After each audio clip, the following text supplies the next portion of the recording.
제20장.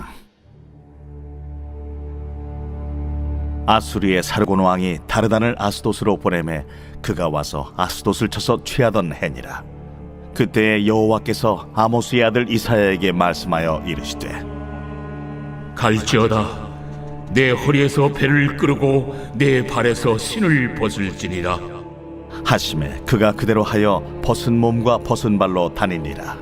여호와께서 이르시되, 나의 종 이사야가 3년 동안 벗은 몸과 벗은 발로 다니며 애굽과 구스에 대하여 징조와 예표가 되었느니라. 이와 같이 애굽의 포로와 구스에 사로잡힌 자가 아수르 왕에게 끌려갈 때에 젊은 자나 늙은 자가 다 벗은 몸과 벗은 발로 볼기까지 드러내어 애굽의 수치를 보이리니 그들이 바라던 구스와 자랑하던 애굽으로 말미암아 그들이 놀라고 부끄러워할 것이라. 그날에 이 해변 주민이 말하기를, 우리가 믿던 나라 곧 우리가 아수르 왕에게서 벗어나기를 바라고 달려가서 도움을 구하던 나라가 이같이 되었은즉 우리가 어찌 능히 피하리오 하리라.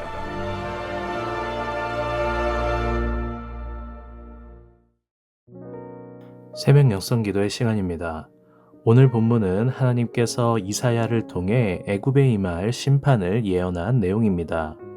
하나님은 이사야에게 신을 벗고 벗은 몸으로 3년 동안 돌아다니라고 말씀하셨습니다. 이사야를 통해 애굽이 당할 수치를 몸소 보여준 것입니다. 하나님은 왜 애굽이 멸망당할 것이라고 예언을 하셨을까요? 여기에는 역사적인 배경이 있습니다. 이 예언이 선포된 시기는 기원전 713년경입니다. 오늘 본문 1절에 아수르의 사르곤 왕이 다르단을 아스돗으로 보내서 아스돗을 쳐서 점령했던 때라고 그 시기가 나옵니다. 이 당시 북이스라엘은 이미 아수르에 의해 멸망당했고 남유다는 아직 명맥을 유지하고 있던 때입니다. 기원전 713년은 히스기야 왕이 남유다를 다스리던 때였습니다. 이때 강대국은 아수르와 애굽 두 나라였습니다. 남유다는 약소국으로서 살아남기 위해 아수르를 택할 것이냐, 애굽을 택할 것이냐 그 기로에 서 있었습니다. 아수르와 애굽은 서로를 견제하며 어느 나라가 더 많은 나라들을 자기 편으로 만들지 혈안이 되어 있었습니다. 히스기야는 이런 정치적이고 외교적인 틈바구니 속에서 친애굽 정책을 펼쳤습니다. 왜냐하면 남유다 말고도 바벨론과 같은 여러 나라들이 대부분 애굽과 동맹을 맺고 있었기 때문입니다. 우리도 히스기야처럼 이런 상황에 종종 놓이게 됩니다. 문제를 해결하기 위해 또는 더 나은 삶을 살기 위해 선택의 기로에서 어느 하나를 선택하게 되죠. 문제를 만나고 선택의 기로에서 선택을 해야 하는 이런 상황들은 세상 사람이든 그리스도인이든 누구나 겪는 문제입니다. 히스기야도 이런 문제를 만나게 되었습니다. 애굽이냐 아수르이냐. 그리스도인과 세상 사람들이 똑같은 문제와 선택의 기로에 놓인다고 해도 그리스도인의 선택은 조금 달라야 합니다. 왜냐하면 그리스도인에게는 세상 사람들에게는 없는 하나님이라는 선택지가 한 가지 더 있기 때문이죠. 사소하든 중요하든 그리스도인은 모든 선택의 문제에서 하나님을 빼고 생각해서는 안 됩니다. 왕이 되자마자 우상숭배를 멈추고 산당을 폐지하고 성전을 정화했던 히스기야 왕은 정작 중요한 선택의 기로에서는 하나님을 의지하지 않았습니다. 히스기야는 애굽과 동맹을 맺으면 나라의 위기가 넘어가고 잘 살 수 있을 거라고 믿었던 것이죠.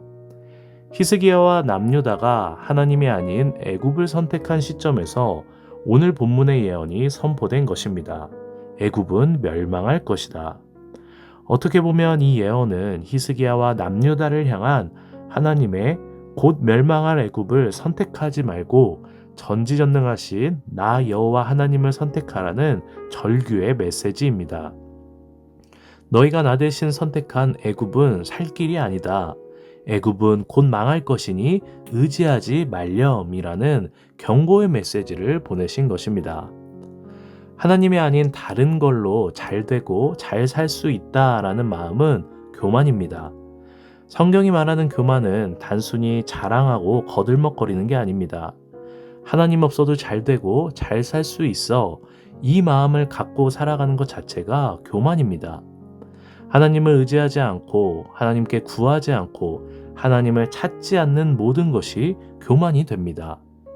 교만은 패망의 선봉이요 거만한 마음은 넘어짐의 앞잡이니라 라고 했습니다.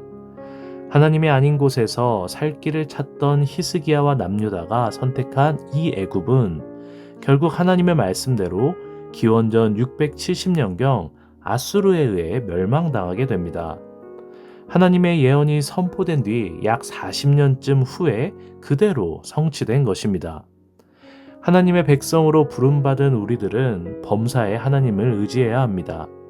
아수르를 선택하느냐, 애굽을 선택하느냐. 인생의 문제는 마치 두 가지 선택지 중에서 반드시 하나를 선택해야 할 것처럼 우리를 속이고 헷갈리게 합니다. 그럴 때마다 하나님의 백성인 우리들은 정신을 바짝 차리고 하나님을 바라봐야 됩니다.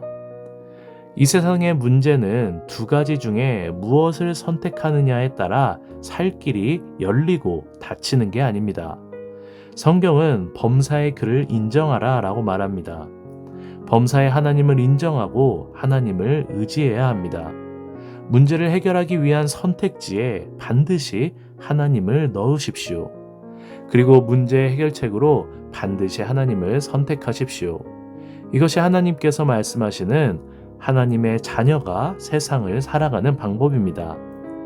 먼저 그의 나라와 그의 의를 구하면 하나님께서 모든 것을 더해 주신다라고 말씀하셨습니다. 모든 문제와 선택 가운데 가장 먼저 하나님을 구합시다. 그러면 하나님께서 길을 열어주시고 도와주시고 해결해 주십니다. 이것을 신뢰하는 것이 바로 믿음입니다. 세상은 성도들에게 마치 해결책을 줄 수 있는 것처럼 자꾸만 유혹합니다. 그럴듯하게 말합니다. 하나님이 없는 선택지를 우리에게 날마다 제시합니다. 그리고 그것은 너무나 현실적인 것처럼 보입니다. 그러나 정작 세상이 성도에게 줄 수 있는 것은 아무것도 없습니다.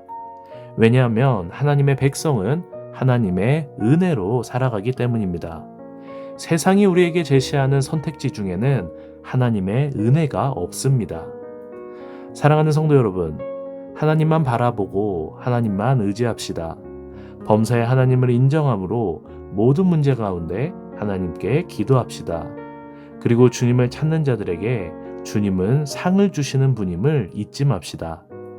성도가 세상과 싸워 이기는 방법은 무엇을 얼마나 합리적으로 잘 선택하느냐가 아닙니다. 성도가 세상과 싸워 이길 수 있는 유일한 방법은 오직 하나님의 은혜입니다. 오늘 기도의 자리 가운데 하나님이 아닌 다른 것을 의지했고 하나님이 아닌 다른 것을 선택했다면 회개하고 오직 주님만 바라보고 의지하는 귀한 시간이 되시기를 주님의 이름으로 간절히 축원합니다. 오늘 공동기도 제목은 다음 세대와 가정을 위한 기도입니다. 아이들이 예배 자리를 떠나지 않기를, 다음 세대가 세상의 죄에 물들지 않고 믿음으로 자라나기를, 가정 예배가 회복되고 세워지기를 기도해 주시기 바랍니다. 기도하겠습니다. 오직 하나님의 은혜로 세상과 싸워 넉넉히 이기게 하여 주시옵소서.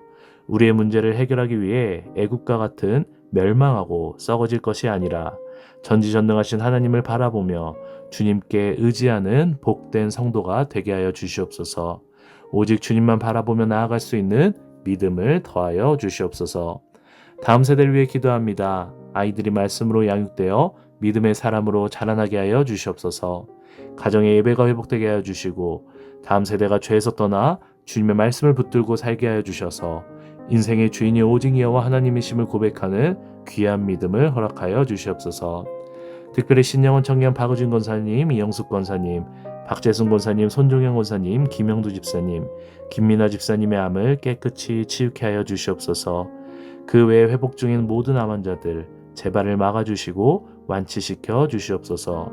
지금도 병상에 누워있는 이경자 권사님과 모든 환자들을 주님의 손길로 붙잡아 주시고 일으켜 세워 주시옵소서. 연로하신 성도님들 병들어 누워있다가 천국까지 말게 하시고 모두가 건강하게 걷다가 천국에 들어가게 하여 주시옵소서. 새벽부터 나와 주님께 기도하는 주의 자녀들의 목소리를 들으시고 응답하여 주시옵소서. 말씀대로 살아갈 수 있도록 힘과 능력을 더하여 주시옵소서. 감사하며 모든 말씀 예수님의 이름으로 기도합니다. 아멘.